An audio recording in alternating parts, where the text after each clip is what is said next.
안녕하세요, 한청입니다. 자, 보험계약법 에센셜 1강 시작해 보도록 할게요. 자, 1강은 역시나 우리 프리뷰 할 겁니다. 자, 일단은 항상 말씀드리지만 우리 지금 있는 위치가, 자, 여러분들 손사 제로 다 듣고 오셨죠? 우리 손사 제로 과정, 동차 합격 입문 과정 제로를 다 듣고 오셨을 겁니다. 그래서 지금 내용은 당연히 제로를 들었다라는 전제하에 나가는 거예요. 항상 말씀드리지만. 그리고 이제 또 여러분들 그 손해사정사 통합 1, 2차 통합 OT가 있습니다. 우리 시대디오 유튜브에 가시면 통합 OT가 있어요. 그래서 그 통합 OT 다 듣고 그 다음에 과정을 이 손사 제로 다 끝내시고 그 다음에 최소한 이거를 들어주셔야 돼요. 그리고 지금 들어주시는 분들 둘로 분류를 해보면, 하나는 이제 우리 동차 합격 커리큘럼을 가지고 2차 선행 에센셜을 먼저 끝내고 오신 분들도 계실 거고, 아니면 바로 그냥 1차반만 등록하셔서 듣는 분도 계실 겁니다. 그렇죠? 그래서 어찌됐든 사실 상관은 없습니다. 상관은 없고요. 제가 시험에 필요한 내용들을 하나하나 다 해서 쫙 정리를 해 드릴 거니까 여러분들 크게 걱정 안 하셔도 되고요.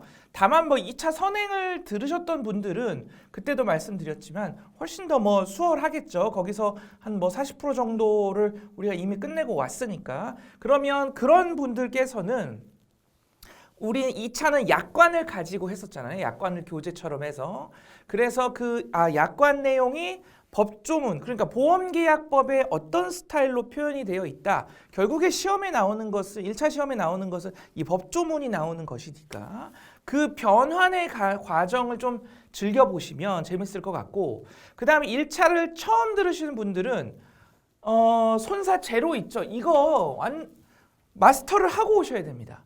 왜냐하면 우리 손사 제로에서 뭐 했었어요? 결국에는 기초 용어들, 그 다음에 보험의 원리에 대한 이야기를 했습니다. 그렇죠? 그것이 기반이 돼서 이제 본격적으로 우리 보험계약법 1강부터 법조문으로 들어가는 것이기 때문에 손사 제로에서 여러분들 그 부분이 딱 마스터가 되고 오셔야 돼요. 되시겠죠? 그것을 전제로 한다라는 거 일단은 말씀을 좀 드리고요. 자, 그러면 시작을 해보도록 하겠습니다. 자, 일단은 우리 보험계약법 처음 이제 들으시니까 1차 시험에 대한 오리엔테이션까지 같이 해서 내용을 섞어서 해보도록 할게요. 제가 항상 말씀드리는 건데, 일단은 우리는 자격증 시험을 보는 사람들이니까 이 시험이 과연 어떻게 돌아가느냐 이런 거에 대해서 알 필요가 있습니다. 그래서 보시면 1차 시험이, 과목이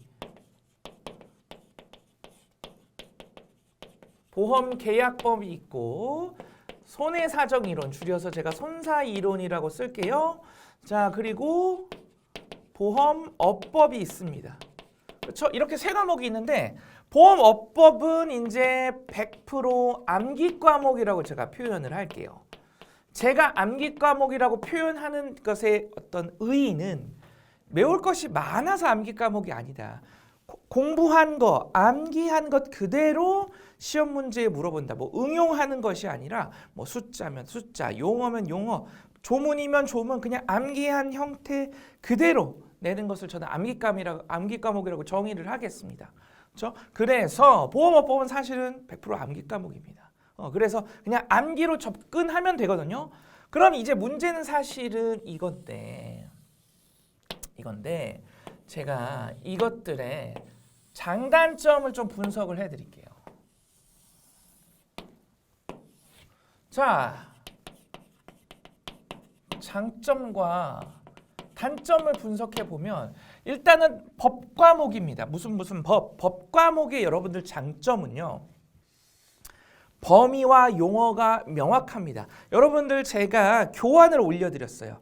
교환은 뭐냐면 상법 법조문을 올려드렸습니다. 우리가 배우는 보험계약법은요, 사실 일명 보험계약법이라고 부르는 것이고요. 정확한 명칭은 뭐냐면 우리 상법의 보험편이에요. 상법 중에 제4편인 보험편을 일명 보험계약법이라고 하는 겁니다. 그래서 이것의 조문을 제가 올려드렸어요. 조문을. 자, 그러면 그 조문 보시면 받아보시면 아시겠지만 지금 그 내용을 하는 건 아니니까 여러분들 혹시나 이거 샘플로 보시는 분들은 걱정 안 하셔도 됩니다. 조문 내용을 보시면 5장 반 정도 됩니다. 5장 반. 범위가 그게 정해져 있는 거예요. 왜? 보험계약법이잖아요. 그렇죠? 그러니까 범위가 어찌됐든 그 5장 반 안에서 나오는 겁니다. 그러니까 범위 그리고 용어 이런 것들도 당연히 그 법조문에 쓰여져 있는 표현이나 용어로 나오겠죠. 그렇죠? 이런 것들이 어떻게 정해져 있다 이거예요. 법 과목은. 그 점이 좋은 거죠. 자, 그런데 단점은 뭐냐? 보세요. 5장 반 정도밖에 안 되죠. 그런데 범위가 정해져 있습니다. 쓰는 용어도 정해져 있어요. 그런데 시험은 지금 우리 몇 회예요? 40 몇 회죠? 40 몇 회 되죠? 그럼 시험은 계속 발전해오고 어려워진다면 정해진 범위와 용어 안에서 시험은 계속 발전하고 어려워진다? 그렇죠? 난이도를 높일 수밖에 없습니다. 난이도를. 그래서 여러분들이 들어보셨을 보험계약법은 그러기 때문에 점점 판례, 사례 이런 것들이 비중이 높아진다라는 얘기가 그래서 나오는 거예요. 그렇죠? 그러니까 한마디로 이 얘기는 응용을 한다라는 얘기죠. 법조문을 가지고 응용을 한다라는 겁니다. 그런데 또 쉽게 생각하면 어찌됐든 지지고 볶아도 이 안에서 나온다. 그 5장 반 안에서 나온다라는 것이 장점이 되겠습니다. 자, 그러면 우리 손해사정 이론, 즉 무슨 이론 과목들 있죠. 이러한 이론, 무슨 학 이런 과목들은 자, 장단점 이렇게 크로스하면 돼요. 장단점. 단점부터 볼까요? 장점부터 볼까요? 장점? 단점부터 보겠습니다. 단점은 보세요. 무슨 이론, 무슨 학문 이런 거죠. 그러니까 사실 범위가 정해져 있지 않습니다. 무슨 얘기냐면 절대적인 교과서가 없다는 얘기죠. 보험계약법은 아까 말한 법조문이 절대적인 교과서가 될 수가 있는데 사실은 손해사정사 이론, 무슨 이론은 절대적인 교재라는 게 있을 수가 없습니다. 교과서라는 게. 그렇죠? 결국에는 이 손해사정 이론을 전공하신 교수님들이라든가 이런 분들께서 내신 어떤 책이라든가 이러한 자료들을 가지고 그나마 시험을 통계를 내봤을 때 시험 문제들을 여기서부터 이 정도 범위 안에서 주로 나오더라 이 정도까지는 할 수 있지만 얼마든지 그냥 기존에 나왔던 범위 밖에서 낼 수 있죠. 용어들, 그렇죠? 범위도 그렇게 밖에서 낼 수 있고 쓰는 용어도 달라질 수 있습니다. 특히나 보세요. 자, 손해사정 이론 같은 경우에는 특히나 어떤 미국의 이론들이 주로 많이 들어왔습니다. 그러다 보니까 원래는 그러면은 영어로 쓰는 용어겠죠. 근데 그것이 우리나라로 들어오면서 한글로 번역을 해야 되잖아요. 그러다 보니까 한글로 같게 표현은 되는데 같은 한글로 표현이 되는데 영어로 하면 다른 내용이라든가 이렇게 좀 혼용되거나 우리가 헷갈릴 수 있는 부분들 그리고 또 교수님 입장에서 학자분들 입장에서 자기가 용어를 정의해서 쓰기 나름입니다. 자기 연구 결과물이라든지 책이라든지 그렇죠? 그러면은 사실은 손해사정 이론 문제를 내는 출제자 분들께서도 그런 것들을 보고 내기 때문에 용어라는 것이 명확하게 정리되기가 힘들죠. 그렇죠? 그래서 단점은 이런 것들이 사실 정해져 있지 않습니다. 이런 것들이. 그렇죠? 그리고 변별력을 준다면 얼마든지 원래 그냥 전통적인 범위 밖에서 사실은 얼마든지 낼 수 있는 거예요. 그거를 우리는 불안해하는 것이 아니라 구조가 이렇기 때문에 당연히 받아들여야 되는 겁니다. 여러분들. 자, 그렇다면 장점은 뭐냐? 그렇기 때문에 난이도가 낮다. 깊게 낼 수가 없어요. 그러다 보니까 왜? 이렇게 정해져 있지 않기 때문에 여러 개를 다뤄줘야 되면서도 깊게 낼 필요도 없고 그 다음에 깊게 낼 수도 없습니다. 그렇죠? 보험계약법은 구조적으로 정해져 있으니 시험이 발전하면서 난이도가 높아지고 막 응용을 하는 식으로 발전하지만 손사 이론은 어때요? 응용의 개념이 아니에요. 점점 범위를 확장하거나 어떤 새로운 어떤 용어가 나오거나 새로운 범위가 들어오거나 이런 것들을 통해서 약간의 변별력을 주죠. 물론 여기에서 이제 가끔씩 아주 간단한 계산 문제들, 특히나 옛날에는 안 그랬는데요. 이제는 어떤 보험 경영, 보험 수리, 보험료 산정 뭐 이러한 부분들도 조금씩 손사 이론으로 들어오다 보니 그런 쪽에서 변별력은 조금 주다 뿐이지 나머지 그냥 어떤 이론들에 있어서는 난이도가 낮다라는 거죠. 즉 여기서 난이도가 낮다라는 표현은 응용을 사실은 크게 하지 않는다는 얘기입니다. 되시겠죠? 이것이 특징이에요. 이런 것이. 그래서 자 결론은 그럼 우리 항상 결론을 내야 되니 결론은요. 우리가 이제 목표하는 점수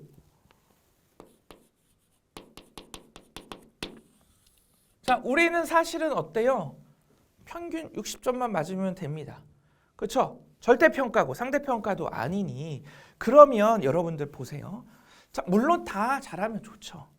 근데 제가 항상 말씀드리는 거는 제가 커리큘럼을 짤 때도 최우선 컨셉은 효율성이라고 말씀을 드렸습니다. 왜? 여러분들은 다 시간이 정해져 있죠. 학생분들은 사실은 이것 말고도 취업을 위해서 해야 될 것들이 너무 많습니다. 직장을 다니시는 분들도 직장 일도 하면서 이걸 공부해야 되기 때문에 시간이 한정되어 있죠. 근데 사실 시험은 점점 범위는 넓어지고 어려워지고 우리 손사시험이 이제는 신체 제몰이 통합이 되면서 꽤나 이제는 어려운 시험이 됐죠. 그렇죠? 그러다 보니까 효율성이 저는 자격증 시험에서 가장 중요하다고 생각을 하거든요. 그럼 그런 측면에서 우리가 100점을 맞을 필요가 없잖아요. 그렇죠? 100점을 맞을 필요가 없고 100점을 위해서 노력하는 것도 사실은 시간 낭비입니다. 그 시간에 차라리 나올 것을 공부하고 그 다음에 2차를 좀 더 공부하는 것이 동차 합격으로 가는 방법이 되겠죠. 자, 어찌됐든 그럼 그런 측면에서 봤을 때에는 제가 과목을 공격 과목과 방어 과목으로 나눠보자면 방어 과목은 최대한 꽈락을 면하자. 어차피 고득점을 받기 어려우니 꽈락을 면하는 어떤 목표로 가져가고 나머지들을 조금 점수를 올려서 평균을 맞추자 그런 것을 공격 과목이라고 정의를 해보면 일단은 보험업법은요 당연히 공격 과목으로 이거는 가져가야 되는 겁니다. 그렇죠? 이거는 범위도 법이죠. 범위도 정해져 있고요. 100% 암기기 때문에 난이도도 낮습니다. 이거는 무조건 공격 과목으로 가져가야 돼서 고득점을 받아줘야 되는 거예요. 이거는. 자, 그런데 손사 이론은 어때요? 난이도는 낮습니다. 근데 수험생 입장에서 사실은 가장 까다로운 게 범위와 용어가 안 정해져 있다는 거잖아요. 이게 정해져 있으면 그래도 여기서부터 여기까지구나 해서 그 안에서 막 들고 파서 하겠는데 어떤 게 나올지 모른다라는 이 점이 수험생들을 가장 사실은 좀 힘들게 하는 거죠. 그리고 실제적으로 그런 문제들이 나오고 하다 보니까 이 손사 이론을 방어 과목으로 가져가는 거죠. 그래서 적어도 목표는 꽈락을 면하는 거 40점 목표로 하면은 너무 타이트하잖아요. 저는 항상 자격증 강사니 여러 합격 수준에서 한 단계 더 올려서까지 대비를 시키는 게 중요하겠죠. 여러분들에게. 그래서 이건 한 중득점 정도로 목표로 하는 겁니다. 중득점 정도를. 자, 그리고 보험계약법은요. 이거는 공격 플러스 방어라고 할게요. 자, 왜냐면 공격의 의미는 여기서 고득점도 나와줘야 됩니다. 왜? 범위가 정해져 있으니까. 근데 또 방어의 의미는 뭐냐면 판례나 사례 부분. 판례 얘기는 제가 또 해드릴 거예요. 이 부분들, 즉 응용을 하는 난이도 부분이 높다 보니까 단순 암기라면 그냥 저스트 공격으로 가는데 그것이 아니라 이해까지 반드시 수반이 돼야 됩니다. 이게. 그래서 공격과 방어를 같이 하는 과목이고 점수 목표를 한 중고득점 정도로 가는 거죠. 중고득점 정도로. 그래서 우리의 최종 목표는 평균 80 이상 안전빵으로. 이것이 목표입니다. 이거. 되실까요? 그러니까 여러분들 이런 컨셉을 생각해 보시고, 자, 그렇다면 자, 보세요. 아까 잠깐 설명했던 건데, 자, 우리가 하는 1차 시험은요, 여러분들 평균 몇 점이에요? 60점입니다. 이것만 넘으면 되죠. 그리고 몇 문제예요? 40문제입니다. 객관식이죠. 자, 40문제고 절대평가의 커트라인이 있다라는 얘기는 보세요. 여러분들 2차 시험은 상대평가고요. 문제가 한 10문제 정도밖에 안 납니다. 그러면 변별력을 최대한 줘야 된다라는 거, 상대평가니까. 두 번째는 10문제밖에 안 내기 때문에 올해 나왔던 문제가 내년에 나올 수가 없습니다. 물론 사례나 계산 문제는 당연히 계산식은 매년 같으니 당연히 계산은 똑같이 다뤄지겠지만 뭐 예를 들면 이론에 관련된 거, 뭐뭐에 대해서 쓰시오, 이러한 형태의 문제들은 사실 올해 나왔다 향후 몇 년간 안 나오죠. 즉 2차 시험에서는 사실 반복되는 문제가 크게 없다. 이게 가장 힘든 점이죠. 공부를 많이 했는데 그중에서 몇 개가 어떻게 나올지 모른다라는 점. 그런 점이 상당히 힘든 점인데 거기다가 주관식이니까. 그런데 우리 1차 시험을 보세요. 60 상대평가도 아닙니다. 60점만 넘기게 하면 되고요. 왜? 취지가 걸러내는 거잖아요. 쉽게 얘기하면 이 사람이 정말 2차 시험을 볼 수 있는 자격이 되느냐 정도까지만 평가하는 겁니다. 자, 그리고 문제는 40문제예요. 40문제. 그러면 2차 시험은 10문제니까 매년 다르게 낼 수 있습니다. 40문제를 여러분들 매년 지금 40몇 회 시험인데 다르게 낼 수 있을까요? 아니죠. 즉 무슨 얘기냐면 반드시 매년, 그리고 적어도 1, 2년 주기로 나오는 주제들, 문제들이 있다 이거예요. 자, 제가 뭐 예를 들면 여기가 점수입니다. 100점, 80점, 60점, 뭐 40점 이렇게 치고 제가 여기를 공부 범위나 어떤 공부에 드는 노력이라고 평가를 해볼게요.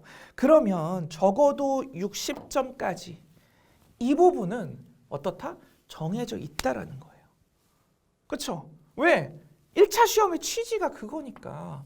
정해져 있다라는 얘기는 딱 이 정도까지만 공부하면 사실은 된다라는 얘기입니다. 이 정도까지만. 매년 아니면 적어도 1, 2년 주기로 나오는 것들이죠. 적어도 1년 주기. 자, 그리고 그 이상을 조금 더 받으려고 하면 여기서 공부 범위가 조금 더 늘어나는 거죠. 그렇죠? 뭐 이것들은 한 2, 3년, 2, 4년 주기로 나온다라고 보면 될 것 같습니다. 그렇죠? 하지만 이거는 점점 사실 올라갈수록 어때요? 사실 올라갈수록 자, 100점을 맞으려 치면 100점 어떤 문제가 나올지 사실 모르잖아요. 그렇죠? 위로 올라갈수록 우리가 획득할 수 있는 점수의 양은 이것밖에 안 되는데 공부를 해야 될 범위와 노력은 늘어납니다. 위로 올라갈수록. 그렇죠? 근데 굳이 우리가 정말로 이거를 할 필요가 전혀 없습니다. 전혀 없습니다. 적어도 여기까지.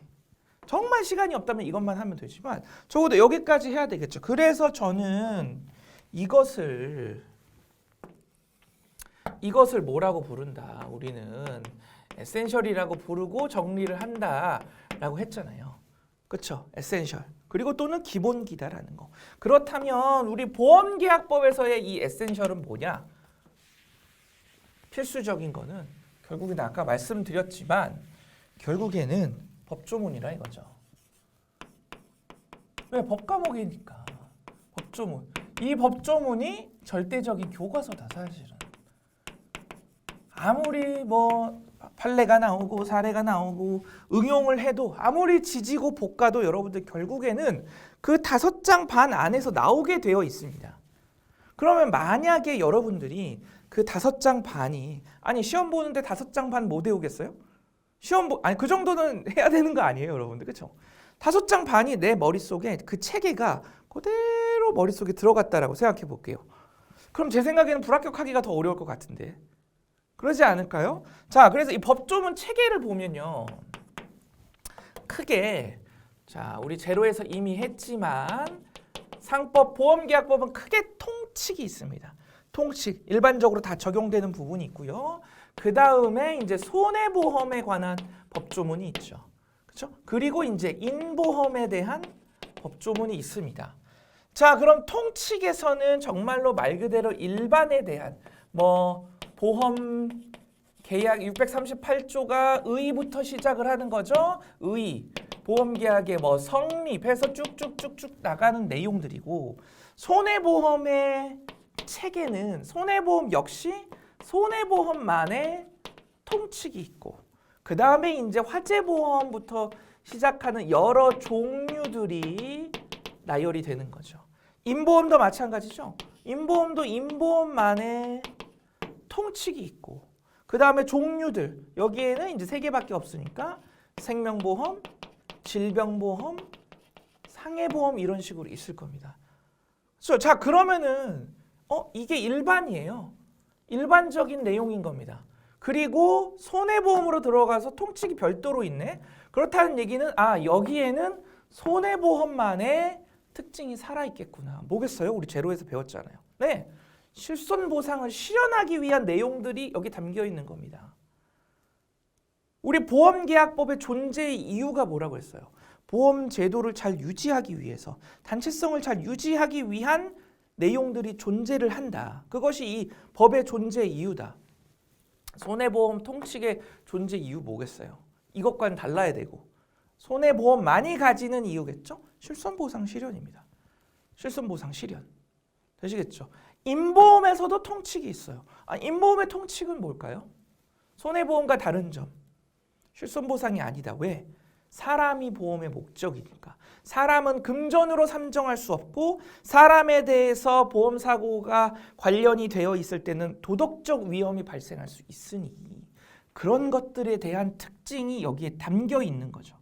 그렇죠? 그리고 세부 종류로 가면 세부 종류별로의 특징이 또 담겨 있겠죠.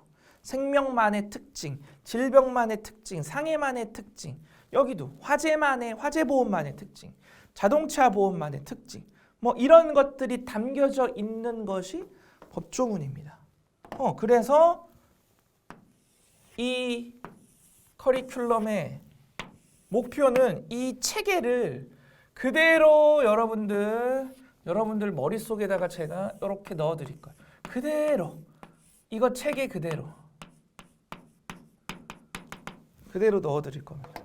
근데 이렇게 해 놓으면 여러분 제 생각에는 불합격하기가 더 어렵지 않을까요? 정말로? 이 정도까지 하는데. 그리고 여러분들이 이런 식으로 해 놓으시잖아요. 이런 식으로 해 놓으시면 보험계약법 하고 나면 정말 보험에 대한 기본기가 완전히 마스터 되실 겁니다. 그럼 2차 우리 선행반을 해보신 분들은 아시겠지만, 이제 느끼게 되시겠지만, 결국에는 계약법의 내용이 2차 약관의 내용이네? 그렇죠? 계약법의 내용이 구체화된 것이 2차의 내용이네? 그걸 아실 거예요. 그래서 당연히 연결이 되는 거고, 당연히 이걸 알아야 저걸 알게 되는 겁니다. 1차에서의 내용이 심지어 2차에 나오기도 하고요. 근데 그건 당연한 얘기죠. 근데 언젠가부턴가 뭐 1차와 2차가 별개다. 뭐 이러한 내용들, 그렇죠? 1차 안 하고 2차만 먼저 해야 된다. 그럼 사칙연산을 모르는데 어떻게 미적분을 먼저 하겠어요? 여러분들 내시겠죠? 그래서 지금 이제 시작하는 보험계약법이 우리 전체 커리큘럼에서 이런 의미를 지니고 있습니다. 위치는 지금 딱 이쯤입니다. 되시겠죠? 위치는. 자, 위치 다시 한 번만 설명드릴게요. 우리 이제 전체 손사 동차 합격 커리큘럼 기준으로 말씀을 드릴게요. 지금 손사 제로를 다 끝내셨을 겁니다. 그쵸? 그리고 중간에 우리 2차 에센셜 하신 분들 계실 거예요. 선행, 2차 선행 하신 분들 계실 거고 그 다음에 지금 1차 지금 들어와 있는 겁니다. 그래서 1차에서 에센셜 하고 문제풀이 드릴 하고 파이널 모의고사 하고 이런 식으로 하고 나면 바로 우리 이제 2차 문제풀이 바로 들어갈 거예요. 드릴. 여기서는 뭐 한다? 추가적인 내용들 하면서 사례 계산 연습한다라고 했었죠. 계산. 그리고 이제 2차 파이널 모의고사 이런 식으로. 현재 위치는 여기에 있다. 여기에. 아시겠죠? 그래서 지금 배우는 앞으로 배우게 될 보험계약법의 의미가 우리 커리큘럼에서 이러한 의미를 지니고 있다라는 거 생각을 해주시고 같이 공부해 나가시면 좋을 것 같습니다. 네, 아시겠죠? 자, 그리고 한 가지만 더 항상 말씀드리지만, 자, 법조문이 절대적인 교과서입니다. 교재는요, 제가 여러분들 어떻게 활용하시면 좋으냐면 보조적인 수단으로 활용을 해보시면 좋습니다.